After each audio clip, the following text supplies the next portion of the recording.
दुनिया का सबसे अमीर मंदिर माना जाता है। इस मंदिर में हर महीने 300 से 400 करोड़ रुपए का दान आता है और इस मंदिर की कुल संपत्ति 2.5 लाख करोड़ रुपए है, जो दुनिया के कई देशों के बजट से भी कहीं ज्यादा है। मंदिर के पास 11 टन से अधिक सोना जमा है, जिसमें 1000 किलोग्राम का स्वर्ण मुकुट, 2.5 टन का सोने का कवच और हजारों सोने के आभूषण शामिल हैं। लेकिन इतना ज्यादा संपत्ति होने के बावजूद क्यों यहाँ के भगवान वेंकटेश्वर को कर्ज में डूबा हुआ माना जाता है? मंदिर भारत का ऐसा मंदिर है जो अपने अनसुलझे और चौंकाने वाले रहस्यों के लिए प्रसिद्ध है। यहाँ ऐसे ऐसे चमत्कार होते हैं जो विज्ञान और मानव सोच से परे हैं। ये मंदिर भगवान विष्णु के एक अवतार वेंकटेश्वर को समर्पित है और कहा जाता है कि यहाँ जो मूर्ति है वह खुद से प्रकट हुई है। इस मूर्ति के रहस्य भी चौंकाने वाले हैं। मंदिर के गर्भगृह में हमेशा पंखा चलता रहता है, जिस कारण यहाँ का तापमान हमेशा 20 डिग्री सेल्सियस ही होता है। इसके बावजूद वेंकटेश्वर भगवान की मूर्ति से हमेशा पसीना बहता रहता है, जिसे पुजारी थोड़ी थोड़ी देर में पोंछते रहते हैं। और साथ ही जब इस मूर्ति को चंदन के लेप से नहलाया जाता है तो इसकी छाती पर माता लक्ष्मी की आकृति दिखती है। तो क्या है इसकी असली सच्चाई? क्यों यह मूर्ति इतनी चमत्कारी है?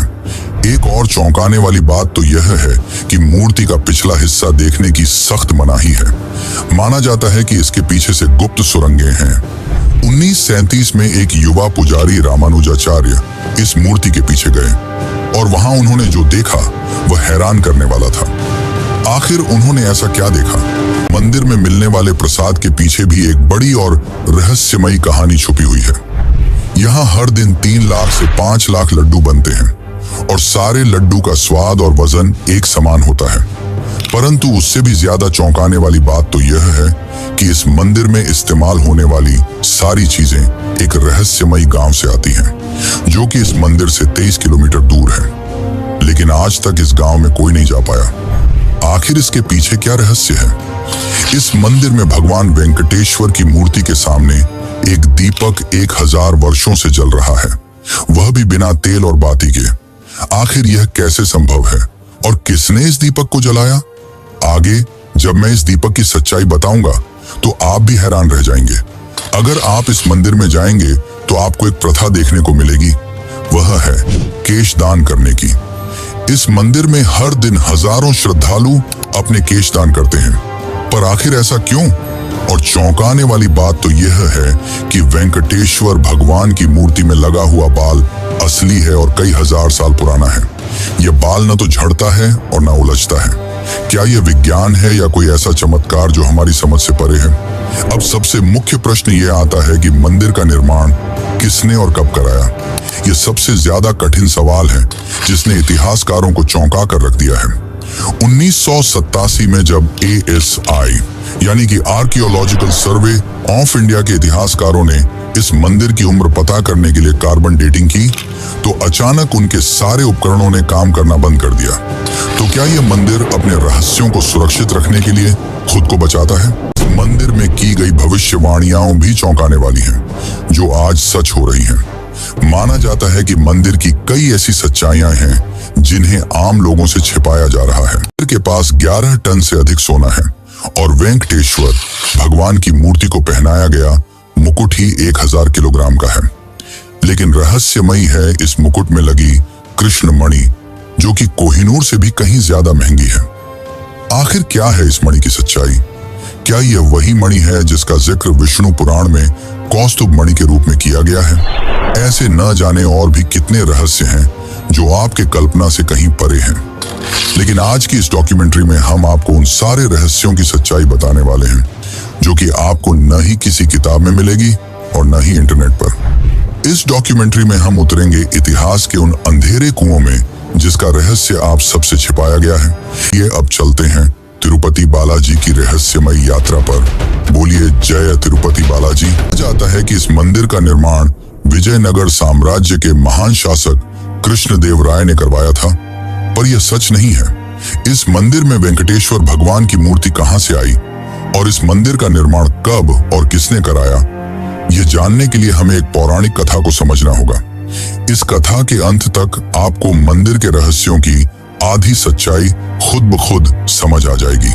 तो इस कथा को अंत तक जरूर देखें, क्योंकि यह आपको एक रहस्यमयी दुनिया की ओर ले जाने वाली है। पौराणिक कथाओं के अनुसार प्रलय के उस भयावह दौर की बात है जब समस्त पृथ्वी जलमग्न हो गई थी। पौराणिक ग्रंथों में वर्णित है कि पवन देव ने अपने उग्र रूप में इतनी प्रचंड गति से उड़ान भरी कि आकाश के बादल फट पड़े और ऐसा वर्षा का प्रकोप शुरू हुआ जिसने धरती को पूरी तरह जल में डुबो दिया। ऐसे में समस्त सृष्टि को संकट से उबारने के लिए भगवान विष्णु ने आदि वराह का अवतार धारण किया।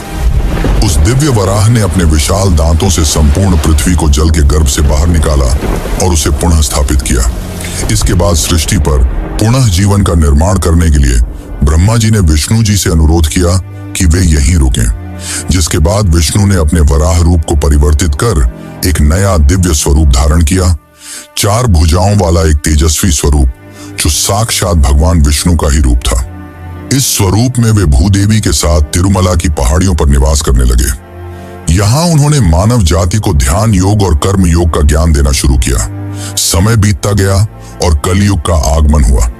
तब विष्णु इस लोक को छोड़ अपने बैकुंठ धाम वापस लौट गए, जिससे ब्रह्मा जी काफी चिंतित हो गए और उन्होंने नारद से अनुरोध किया कि वे श्री हरि विष्णु को वापस पृथ्वी पर लाएं। इसके बाद नारद जी गंगा किनारे पहुंचे। वहां उन्होंने देखा कि कुछ साधु गण एक गंभीर विषय पर चर्चा कर रहे थे।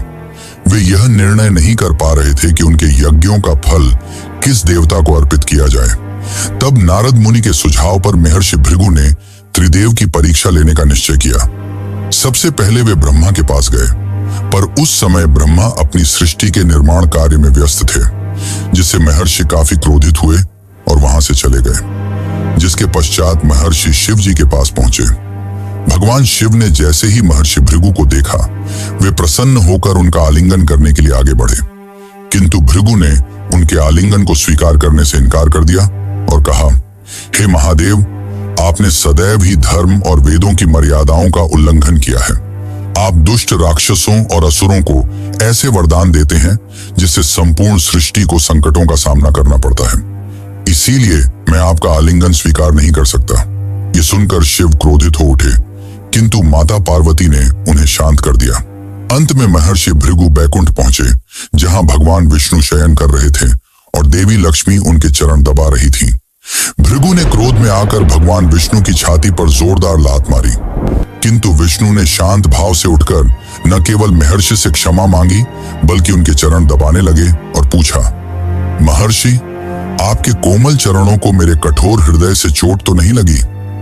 भगवान विष्णु की इस अद्भुत विनम्रता और सहनशीलता को देखकर महर्षि भृगु अत्यंत प्रसन्न हुए और उन्होंने घोषणा की कि अब से सभी यज्ञों का फल केवल भगवान विष्णु को ही प्राप्त होगा। इस घटना के बाद श्री हरि विष्णु ने तो भृगु को क्षमा कर दिया, पर इस अपमान से माता लक्ष्मी काफी क्रोधित हो उठी। उन्हें अपने पति का यह अपमान सहन नहीं हुआ और उन्होंने भगवान विष्णु से भृगु ऋषि को श्राप देने के लिए कहा, परंतु विष्णु तो धैर्य और क्षमा के सागर थे, इसलिए उन्होंने ऐसा नहीं किया। इसके परिणाम स्वरूप माता लक्ष्मी ने बैकुंठ लोक का त्याग कर दिया और तपस्या करने धरती लोक पर आ गई। वे कोल्हापुर नामक स्थान पर ध्यान करने लगी। इस बात से विष्णु जी अत्यंत दुखी हो गए। उन्हें बैकुंठ में सूनापन महसूस होने लगा। इसके पश्चात उन्होंने भी बैकुंठ को छोड़ दिया और धरती पर माता लक्ष्मी की खोज में निकल पड़े। वे घने जंगलों में भटकते, नदियों के तट पर बैठकर रोते, पर्वतों की चोटियों से पुकारते, किंतु लक्ष्मी का कहीं पता नहीं चला। थक हार कर वे वेंकटेश्वर पर्वत में एक वृक्ष के नीचे स्थित विशाल चींटी की बांबी के आश्रय में विश्राम करने लगे। उनकी यह दशा शिव और ब्रह्मा से देखी नहीं गई और उन्होंने उनकी सहायता करने का निश्चय किया। इसके बाद शिव जी और ब्रह्मा जी ने गाय और बछड़े का रूप धारण किया और माता लक्ष्मी के पास पहुंचे। माता लक्ष्मी ने उन दोनों को उस समय के शासक चोल राजा को सौंप दिया। राजा ने उन्हें अपने महल की पशुशाला में रखवा दिया और उनकी जिम्मेदारी एक चरवाहे को सौंप दी। कुछ दिनों तक दूध देने के बाद एक दिन वह गाय अचानक दूध देना बंद कर देती है। इसके बाद एक रहस्यमय घटना घटने लगती है। गाय रोजाना कुछ समय के लिए गायब हो जाती और लौटते समय उसका थन खाली मिलता। चरवाहा हैरान था। एक दिन उसने गाय का पीछा किया तो देखा कि वह तिरुमला की एक पहाड़ी पर स्थित विशाल छींटी की बांबी के पास जाकर अपना संपूर्ण दूध उसके अंदर उड़ेल देती है। जब उसने ध्यान से देखा तो आश्चर्यचकित रह गया। उस बांबी के भीतर स्वयं भगवान विष्णु विराजमान थे, जो उस दूध को पीकर अपनी भूख मिटा रहे थे। क्रोध में आकर चरवाहे ने गाय की ओर कुल्हाड़ी फेंकी। तभी एक चमत्कार हुआ। विष्णु तुरंत प्रकट हो गए और गाय को बचाने के प्रयास में कुल्हाड़ी उनके माथे पर जा लगी। तब श्री हरि विष्णु ने क्रोध में आकर उस चरवाहे को वहीं पर मृत्युदंड दिया। जब यह बात राजा को पता चली तो वे तुरंत वहां पहुंचे। तब विष्णु ने क्रोध में कहा, सेवक के पाप में उसके स्वामी की भी बराबर की हिस्सेदारी होती है। इस कारण मैं तुम्हें श्राप देता हूं कि तुम अपना बचा हुआ जीवन राक्षस की भांति व्यतीत करोगे। इस श्राप को सुनकर राजा अत्यंत भयभीत हो गए और उन्होंने विष्णु जी से क्षमा याचना की। तब विष्णु जी का क्रोध शांत हुआ और उन्होंने राजा को वरदान देते हुए कहा, हे राजन, तुम्हारा अगला जन्म आकाश राजा के रूप में होगा। तुम्हारी एक पुत्री होगी जिसका नाम पद्मावती होगा और उसका विवाह मेरे वेंकटेश्वर स्वरूप से होगा। फिर राजा चोल का आकाश राजा के रूप में पुनर्जन्म हुआ और उनके घर पद्मावती नाम की एक सुंदर कन्या का जन्म हुआ। और उसी वक्त भगवान विष्णु ने भी वकुला नामक साध्वी के घर श्रीनिवास रूप में जन्म लिया, जो कि गरीब परिवार से आते थे। अब धीरे धीरे दोनों की उम्र बढ़ने लगी और देखते ही देखते वे शादी के लायक हो गए। एक दिन पद्मावती अपने कुछ सखियों के साथ वन में घूम रही थी। उसी वक्त अचानक एक गुस्से से तिलमिलाया जंगली हाथी बड़ी ही तेजी से उनकी ओर बढ़ा। वे काफी डर गईं, लेकिन तभी वहां श्रीनिवास आ पहुंचे और उसकी रक्षा की। इससे पद्मावती काफी प्रभावित हुई और दोनों ने एक ही नजर में एक दूसरे को पसंद कर लिया। ये बात पद्मावती ने अपने पिता आकाश राजा को बताई। शुरू में तो उन्होंने साफ मना कर दिया, क्योंकि श्रीनिवास काफी निर्धन परिवार से थे। पर रात में राजा आकाश के सपने में भगवान विष्णु आए और उन्हें अपने वरदान के बारे में बताया, जिसके पश्चात राजा आकाश श्रीनिवास और पद्मावती के विवाह के लिए मान गए। लेकिन जब दोनों का विवाह हुआ तब एक शर्त रखी गई कि वर पक्ष को वधू पक्ष को कुछ धनराशि देनी होगी। परंतु श्रीनिवास तो काफी गरीब परिवार से थे, जिस कारण उन्होंने धन के स्वामी कुबेर से कुछ धन उधार लिया और उन्होंने कुबेर से यह वादा किया कि वह यह धन कलयुग के अंत तक चुका देंगे। और इसी कारण आज भी श्री वेंकटेश्वर को कर्ज में डूबा हुआ माना जाता है और यहाँ आने वाले श्रद्धालु अपनी कमाई का कुछ हिस्सा भगवान को दान करते हैं, ताकि वे उनका कर्ज जल्द से जल्द चुका सकें। आगे इस कथा के अनुसार जब श्रीनिवास और पद्मावती का विवाह हो जाता है, तब इस बात का पता मां लक्ष्मी को चलता है। वह इस बात पर विश्वास नहीं कर पा रही थी कि उनके स्वामी ने किसी और कन्या के साथ विवाह कर लिया है, जिसके पश्चात पद्मावती और माता लक्ष्मी में विवाद हो गया। यह विवाद काफी ज्यादा बढ़ गया, जिसके बाद श्रीनिवास ने अपने आप को मूर्ति में बदल लिया और यही मूर्ति आज तिरुपति बालाजी में श्री वेंकटेश्वर के रूप में पूजी जाती है। माना जाता है कि अपने पति को मूर्ति में परिवर्तित होता देख माता लक्ष्मी और पद्मावती को अपनी गलती का एहसास हुआ और वे दोनों भी श्रीनिवास की मूर्ति में समा गईं, जिस कारण आज भी जब भगवान वेंकटेश्वर की मूर्ति को स्नान कराया जाता है, तब उनके सीने में माता लक्ष्मी और पद्मावती की छवि दिखती है। और इसी कारण भगवान के स्नान के बाद पुजारी उन्हें नीचे धोती पहनाते हैं और ऊपर के शरीर को साड़ी से सजाया जाता है। ये भगवान विष्णु और माता लक्ष्मी के चमत्कारों का जीवित प्रमाण है। लेकिन मित्रों, क्या आपको पता है कि इस मंदिर का निर्माण किसने और कब करवाया? यह मंदिर का निर्माण एक चर्चा का विषय है। IIT मद्रास ने 2018 में शोध किया, जिसमें पाया गया कि मंदिर की दीवारों में इस्तेमाल हुए पत्थरों के बीच का फासला हमेशा 0.2 इंच रखा गया है। एक ऐसी परिशुद्धता जो आधुनिक लेजर तकनीक के बिना असंभव मानी जाती है, पर आज से हजारों साल पहले इसे संभव किया गया। आखिर इस मंदिर का इतना भव्य और आधुनिक निर्माण किसने कराया? तो चलिए जानते हैं इस मंदिर के निर्माण का असली सच। लेकिन उससे पहले आपने यह तो जान लिया कि यह मूर्ति यहाँ कैसे आई। अब हम आपको बताते हैं इस मंदिर के निर्माण की कहानी। तिरुपति के भव्य मंदिर का निर्माण इतिहास कई शताब्दियों के विकास की कहानी कहता है। 9वीं शताब्दी से प्राप्त शिलालेखों के अनुसार इस मंदिर का प्रारंभिक स्वरूप पल्लव राजवंश ने लगभग 825 ईस्वी के आसपास अस्तित्व में आया। हालांकि वर्तमान भव्य संरचना का श्रेय मुख्य रूप से विजयनगर साम्राज्य को जाता है। इस मंदिर का इतिहास 9वीं शताब्दी में पल्लव राजाओं के शासनकाल से शुरू होता है, जिन्होंने काले ग्रेनाइट पत्थर से मंदिर का प्रारंभिक गर्भगृह बनवाया। चोल राजवंश ने 11वीं शताब्दी में इसका विस्तार किया और 12 गांव मंदिर को दान में दिए। मंदिर को वास्तविक भव्यता मिली विजयनगर साम्राज्य के शासनकाल में। सम्राट कृष्णदेव राय ने 1509 से 1229 के बीच स्वर्ण गोपुरम का निर्माण करवाया और 30 गांव मंदिर को अर्पित किए। मराठा शासक रघुनाथ राव पेशवा ने 1750 में चांदी का विशाल सिंहासन दान दिया। ब्रिटिश काल में मंदिर का प्रबंधन महंतों के पास रहा। 1933 में स्थापित टीटीडी आज 300 से अधिक मंदिरों का संचालन करता है। मंदिर परिसर में 1200 से अधिक शिलालेख और ASI द्वारा खोजी गई 10वीं शताब्दी की गुप्त सुरंगें इसके ऐतिहासिक महत्व को प्रमाणित करती हैं। वर्तमान में यह विश्व के सबसे धनी मंदिरों में से एक है, जहां प्रतिवर्ष लाखों भक्त दर्शन के लिए आते हैं। ये सारी बातें ये बताती हैं कि इस मंदिर को किसी भगवान या किसी एक राजा ने नहीं बनवाया। इस मंदिर का निर्माण कई सालों में अनगिनत राजाओं द्वारा करवाया गया और इसके निर्माण में कई रहस्य छिपे हैं, जिसमें गुप्त सुरंगों का रहस्य सबसे खास है। माना जाता है कि यहाँ 7 गुप्त सुरंगें हैं, जिसमें से ब्रह्मास्त्र सुरंग, स्वर्ण बंदर मार्ग और काला पानी सुरंग मुख्य हैं। लेकिन इनको जानने से पहले हम मंदिर के खजाने के बारे में जानते हैं। इस मंदिर के पास 2 करोड़ 50 लाख करोड़ की संपत्ति है, जिसमें कई सारी चीजें शामिल हैं और साल भर मंदिर 2000 करोड़ से ज्यादा खर्च करता है। आखिर मंदिर इस पैसे को कहां खर्च करता है और हर साल इतना खर्च करने के बावजूद आखिर मंदिर का पैसा 10 गुना ज्यादा तेजी से कैसे बढ़ता जा रहा है और यह पैसा कहां रखा गया है, इसकी सुरक्षा कौन करता है? तो चलिए जानते हैं इन सभी सवालों के जवाब। की मासिक आय लगभग 300 से 400 करोड़ है, जबकि इसकी सालाना कमाई 5000 करोड़ से ऊपर पहुंच जाती है। इस मंदिर के पास 11 टन से अधिक सोने का खजाना है, जिसमें 1000 किलोग्राम का मुकुट और 2.5 टन सोने का कवच है। साथ ही और भी कई सोने के आभूषण हैं।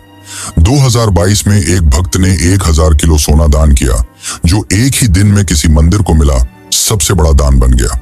इस मंदिर के सोने की रखवाली और मैनेजमेंट की जिम्मेदारी टीटीडी यानी कि तिरुमला तिरुपति देवस्थानम के पास है और इस मंदिर के पास सिर्फ सोना ही नहीं बल्कि 43,000 एकड़ जमीन, शेयर मार्केट में 10,000 करोड़ रुपए का निवेश और दुनिया भर में 12 बैंक अकाउंट्स हैं। और इन सारे पैसों को संभालने के लिए टीटीडी ने एक भूमिगत वॉल्ट बनाया है, जिसकी सुरक्षा भारतीय रिजर्व बैंक जितनी सख्त है। क्या आप जानते हैं कि इस वॉल्ट को खोलने के लिए 3 अलग अलग लोगों की अंगुलियों के निशान चाहिए? लेकिन सबसे बड़ा सवाल यह है कि यह सारा पैसा कहां जाता है। दरअसल मंदिर हर साल 2000 करोड़ रुपए से ज्यादा सामाजिक कल्याण पर खर्च करता है, जिसमें शामिल है अन्नदान, जो कि इस मंदिर का सबसे बड़ा प्रोजेक्ट है। हर दिन 3 से 4 लाख भक्तों को मुफ्त भोजन दिया जाता है। बाकी मंदिर 20 से ज्यादा मेडिकल कॉलेज और हॉस्पिटल्स भी चलाता है, जहां गरीबों का मुफ्त इलाज किया जाता है। 300 से ज्यादा स्कूल और कॉलेज, जहां 50,000 से ज्यादा बच्चों को फ्री शिक्षा प्रदान की जाती है। ऐसे और भी कई कल्याणकारी काम किए जाते हैं। अब सवाल यह है कि इतना खर्च करने के बाद भी मंदिर दिनों दिन इतना ज्यादा अमीर कैसे होता जा रहा है? इसके पीछे की सच्चाई यह है कि मंदिर सिर्फ पैसे खर्च नहीं करता बल्कि निवेश भी करता है। 12,000 करोड़ से ज्यादा मंदिर ने फिक्स डिपॉजिट में जमा कर रखा है, जहां से सालाना मंदिर को 800 करोड़ रुपए का मुनाफा होता है और साथ ही 10,000 करोड़ से ज्यादा रुपए शेयर मार्केट में रिलायंस, टाटा और SBI जैसी कंपनियों पर लगाए हैं, जहां से उनको काफी फायदा होता है। ऐसे और भी कई जगह पर निवेश कर रखा है, जिससे मंदिर को काफी ज्यादा फायदा होता है। और साथ ही हर साल श्रद्धालु भी लाखों रुपए दान करते हैं। यहाँ श्रद्धालु केवल धन नहीं बल्कि बाल का भी दान करते हैं, जो कि एक विचित्र मगर रहस्यमयी परंपरा है। आखिर यहाँ लोग अपने बाल क्यों दान करते हैं? तो चलिए जानते हैं इसकी सच्चाई। पौराणिक कथाओं के अनुसार जब उस चरवाहे ने भगवान विष्णु के सर पर कुल्हाड़ी मारी, जिससे उनके माथे में गहरी चोट आई और उनके बाल भी कट गए, और जब गंधर्व राजकुमारी नीला देवी ने यह देखा तो उन्होंने बिना कुछ सोचे समझे अपने लंबे खूबसूरत बाल काटकर विष्णु जी के सर पर जोड़ दिए। बाल एक स्त्री की बाहरी खूबसूरती का एक अहम हिस्सा होता है, लेकिन नीला देवी ने बिना कुछ सोचे अपने बाल विष्णु जी को दान कर दिए, जिससे विष्णु जी काफी प्रभावित हुए और यह घोषणा की कि जो भी तिरुपति में आकर अपने बाल दान करेगा उसकी सारी मनोकामनाएं पूर्ण होंगी।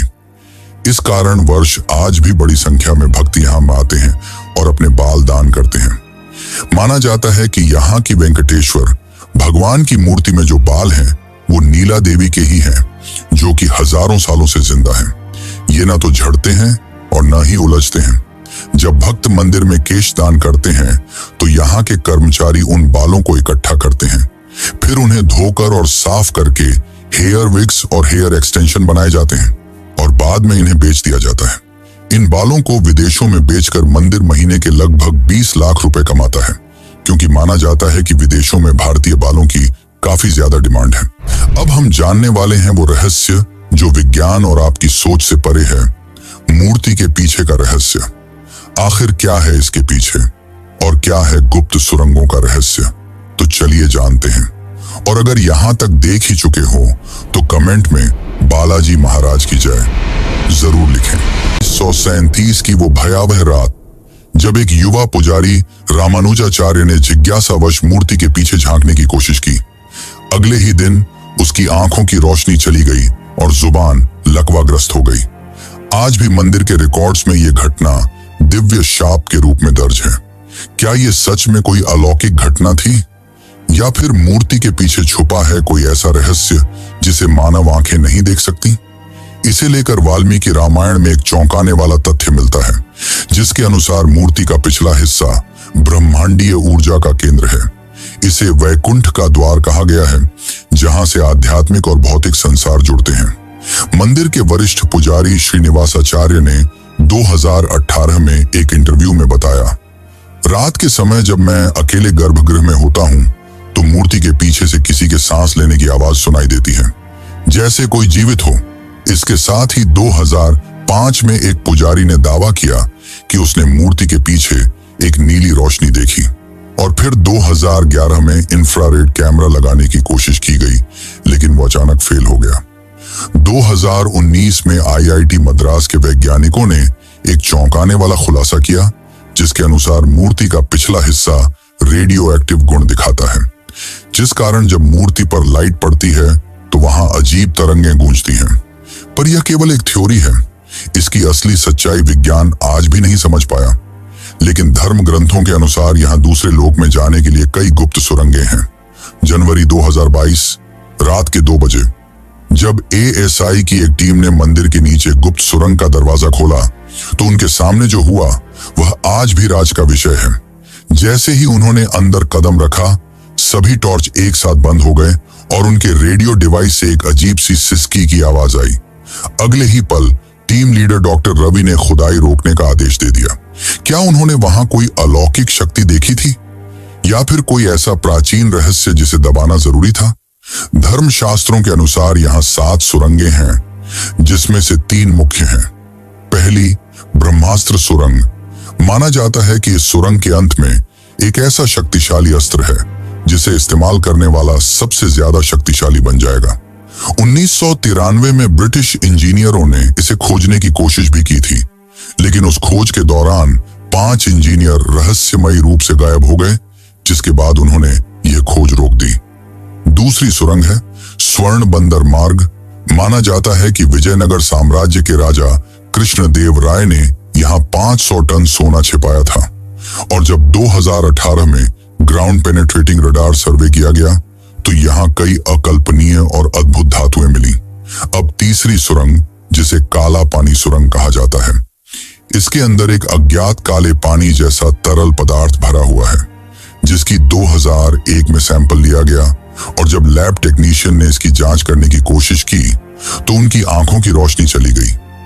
आखिर ऐसा कैसे हुआ? तिरुपति बालाजी की रहस्यमयी कहानियां यहीं समाप्त नहीं होती। असली चौंकाने वाला रहस्य तो भगवान की मूर्ति से निरंतर बहने वाला पसीना है। मंदिर परिसर में पंखे लगातार चलते रहते हैं, क्योंकि बालाजी की मूर्ति से निरंतर गर्मी निकलती रहती है। इसी कारण मूर्ति हमेशा पसीने से तर रहती है। पुजारी नियमित रूप से मूर्ति को कपड़े से पोंछते रहते हैं, परंतु कुछ ही देर में मूर्ति फिर से पसीने से भीग जाती है। इसके अलावा मूर्ति से समुद्र की लहरों जैसी गूंजती आवाजें सुनाई देती हैं, जिसे भक्त मूर्ति के जीवंत होने का प्रमाण मानते हैं। स्थानीय मान्यता के अनुसार बालाजी के चरणों से वैकुंठ की पवित्र नदी विरजा प्रवाहित होती है। मंदिर परिसर में स्थित भावी कुआं भी इसी नदी से जुड़ा हुआ माना जाता है। ये सभी चमत्कारिक तथ्य भक्तों के विश्वास को और दृढ़ करते हैं कि यहाँ स्वयं भगवान विष्णु निवास करते हैं, जिस कारण तिरुपति को कलयुग का वैकुंठ कहा जाता है। इन सबके अलावा सबसे ज्यादा चौंकाने वाली बात तो ये है कि बालाजी की मूर्ति के सामने हजारों वर्षों से एक दीपक निरंतर जल रहा है, वो भी बिना किसी तेल और बाती के। आखिर इसके पीछे क्या सच्चाई है और क्या है उस अद्भुत गांव का रहस्य जहां से बालाजी मंदिर की सामग्री आती है, लेकिन आज तक उस गांव तक कोई नहीं पहुंच पाया? आखिर ऐसा क्यों? तो चलिए जानते हैं उस रहस्य को जो आपको होश उड़ा देगा। 1000 साल से जल रही वो लौ जिसने वैज्ञानिकों को हैरान कर दिया है। आज से 1000 वर्ष पूर्व जब राजा कृष्ण देव राय ने पहली बार इस दीपक को जलवाया था, तब से आज तक यह एक पल के लिए भी नहीं बुझा। यह कोई मिथक नहीं, बल्कि टीटीडी के ऐतिहासिक रिकॉर्ड्स में दर्ज सच्चाई है। लेकिन सबसे चौंकाने वाला सवाल यह है, आखिर यह दीपक बिना तेल और बाती के कैसे जलता है? 2017 में डीआरडीओ की एक टीम ने इसकी रिसर्च की तो पाया कि यह दीपक एक अमृत तुल्य नामक तेल से जलता है, जो हिमालय की जड़ी बूटी से बनाया जाता है। और इसकी बाती देवदार वृक्ष की छाल से बनी है, जो हजारों वर्षों तक नहीं जलती, बल्कि धीरे धीरे रूपांतरित होती है। साथ ही वैज्ञानिकों ने बताया कि गर्भगृह की वेंटिलेशन सिस्टम इतनी परफेक्ट है कि हवा का प्रवाह दीपक को हमेशा जलाए रखता है। क्या यह भगवान की लीला है या फिर प्राचीन भारत की कोई दिव्य तकनीक जिसे आज भुला दिया गया है? कहा जाता है कि इस मंदिर में चढ़ने वाली हर एक चीज, चाहे वह दूध हो, फूल हो या कुछ और, वह मंदिर से 23 किलोमीटर दूर स्थित एक गांव से आती है। लेकिन ना तो आज तक किसी ने इस गांव का नाम सुना है और ना ही इसे कोई ढूंढ पाया है। इस गांव को खोजने का प्रयास बहुत से लोगों ने किया है, लेकिन यह आज तक एक रहस्य ही बना हुआ है। इस मंदिर से जुड़ी कई खतरनाक भविष्यवाणियां हैं, जिन्हें नासा ने भी सच माना है। तो आखिर वह भयावह भविष्यवाणी क्या है जिसने नासा को भी चौंका कर रख दिया? लेकिन उससे पहले हम यहाँ बनने वाले प्रसाद की बात करते हैं, जो आज भी चर्चा का विषय है कि कैसे सभी लड्डुओं का वजन और स्वाद एक जैसा होता है। तिरुपति मंदिर में प्रसिद्ध लड्डू प्रसाद की कहानी बहुत ही अद्भुत है। कहते हैं कि जब तिरुपति बालाजी मंदिर में भगवान वेंकटेश्वर की मूर्ति स्थापित की जा रही थी, तो पुजारियों को समझ नहीं आ रहा था कि प्रभु को भोग में क्या अर्पित करें। उसी समय एक बूढ़ी माँ लड्डू का थाल लेकर आई और कहा कि यह लड्डू की थाली प्रथम नैवेद्य के रूप में स्वीकार करें। पुजारियों ने वह लड्डू प्रभु को अर्पित किए और फिर प्रसाद के रूप में ग्रहण किए। लड्डू का स्वाद इतना अद्भुत था कि पुजारी भी हैरान रह गए। तब उन्होंने उस बूढ़ी माँ से लड्डू बनाने का तरीका पूछा। बूढ़ी माँ ने लड्डू बनाने का तरीका बताया और कुछ ही पलों में वहां से अंतर्ध्यान हो गई। इस घटना के बाद माना गया कि खुद देवी लक्ष्मी ने प्रसाद का संकेत देने के लिए सहायता की थी। तब से यह लड्डू तिरुपति बालाजी में बनाए जाने लगे। यह तो हो गई प्रसाद की बात। अब करते हैं उस भविष्यवाणी की बात जिसने नासा को भी चौंका दिया। भविष्य पुराण के अनुसार जब कलयुग अपने चरम पर होगा, तब तिरुपति की पहाड़ियों से एक विचित्र प्रकाश निकलेगा और भगवान वेंकटेश्वर की मूर्ति अपना रूप बदल लेगी। 2018 की नासा की गोपनीय रिपोर्ट में पाया गया कि तिरुपति पर्वत के नीचे एक अज्ञात ऊर्जा स्रोत सक्रिय हो रहा है, जो हर साल 0.3% की दर से बढ़ रहा है।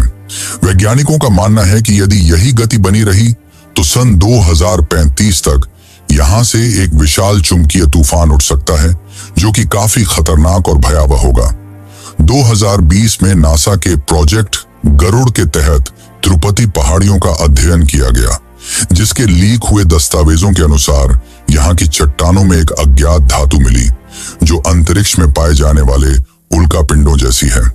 भूकंप मापी यंत्रों ने प्रतिदिन 3 बार एक अजीब सी ध्वनि दर्ज की, जो ओम की ध्वनि से मिलती जुलती है। और सबसे चौंकाने वाली बात तो यह है कि पर्वत के नीचे एक विशाल गुफा है जिसमें कोई जीवित ऊर्जा स्रोत स्पंदित हो रहा है। क्या यह कलयुग के अंत की ओर इशारा कर रहा है? ऐसे और भी कई चौंकाने वाले रहस्य हैं जो विज्ञान के परे हैं, मगर भक्त इसे भगवान की लीला और उनकी उपस्थिति का प्रमाण मानते हैं। वैसे क्या आपको पता है कि भारत के कई मंदिरों में बलि दी जाती है? यहाँ मैं पशु बलि की नहीं, मानव यानी इंसानों की बलि की बात कर रहा हूँ। और 2019 का वो चौंकाने वाला हादसा जब कामाख्या मंदिर में एक बुजुर्ग महिला का कटा हुआ सिर मिला, तो आखिर इसकी क्या सच्चाई है? क्यों इस मंदिर को तांत्रिकों की राजधानी कहा जाता है? अगर आप भी इसकी सच्चाई जानना